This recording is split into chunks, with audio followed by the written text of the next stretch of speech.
ce qu'il est important, à mon avis, c'est ce qu'on essaie de faire ici, d'expliquer à l'opinion face à cette hystérie anti-russe, bien sûr, qui est fondée sur cette invasion, c'est qu'on a quand même affaire à une propagande à peu près similaire de la part de Zelensky. Et la souffrance et la terrible souffrance que rencontre la population ukrainienne est en partie de la responsabilité de l'OTAN, qui depuis 30 ans n'a cessé de provoquer les Russes, et j'insiste sur un point, aussi de l'irresponsabilité du gouvernement ukrainien, qui n'a pas respecté les accords de Minsk. Et je dois avouer que je suis très choqué de l'ensemble des discours de Zelensky et de la propagande qu'il fait, puisque cet homme qui ne représente rien, qui n'était qu'un comique il y a quelques années, qui est lui-même poursuivi dans les Pandora Papers pour avoir dissimulé sa fortune et soupçonné d'avoir blanchi 40 millions de dollars, est en train de devenir une icône, voire un héros de la liberté dans l'Occident. Et je crois qu'on se trompe vraiment non pas de responsabilité, mais sur l'homme. Et le vrai enjeu aujourd'hui, c'est comment aider la population ukrainienne et non pas comment sauver ce régime qui est aussi corrompu que les précédents.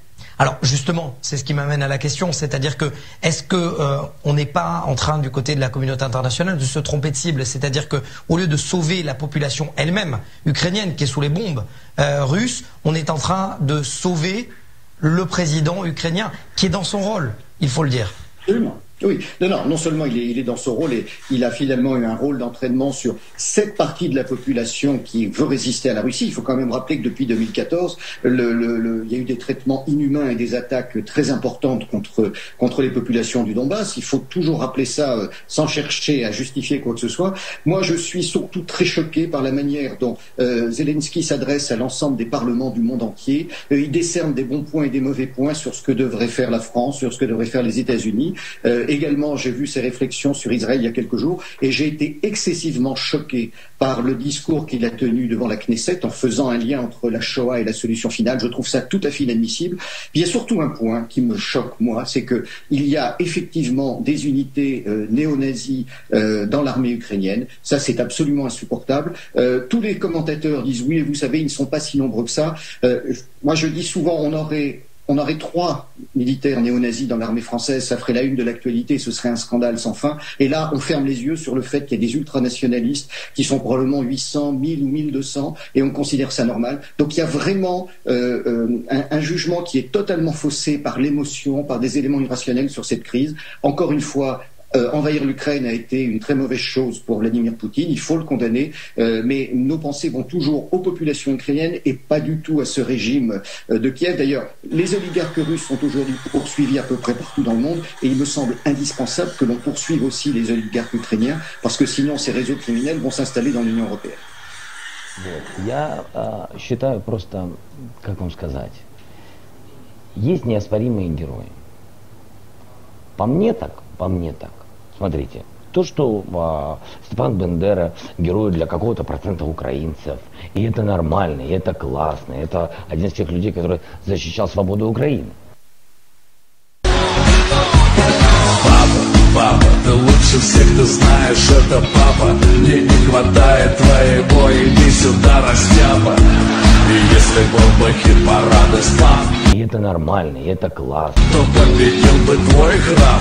Слышь, папа, и это нормально, и это классно. Папа, не понимал тебя я раньше, папа, пока не стал я папой своего мини-потапа. И если вдруг он не найдет ответ, тогда ему поможет дед. Тебе ты дед.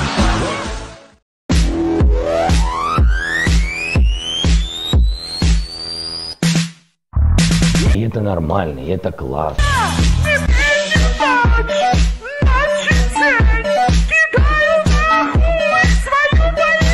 И это нормально, и это классно.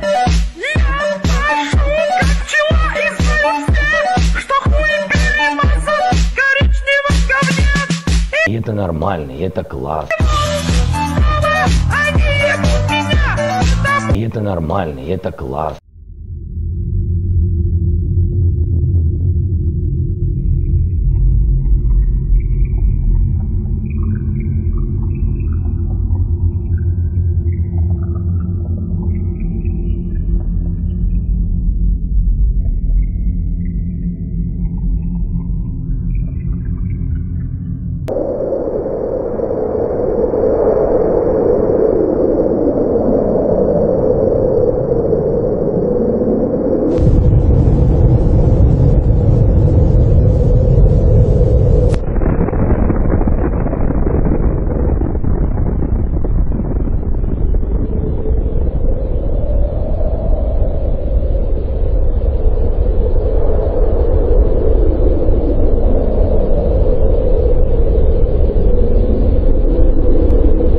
нормально, и это классно.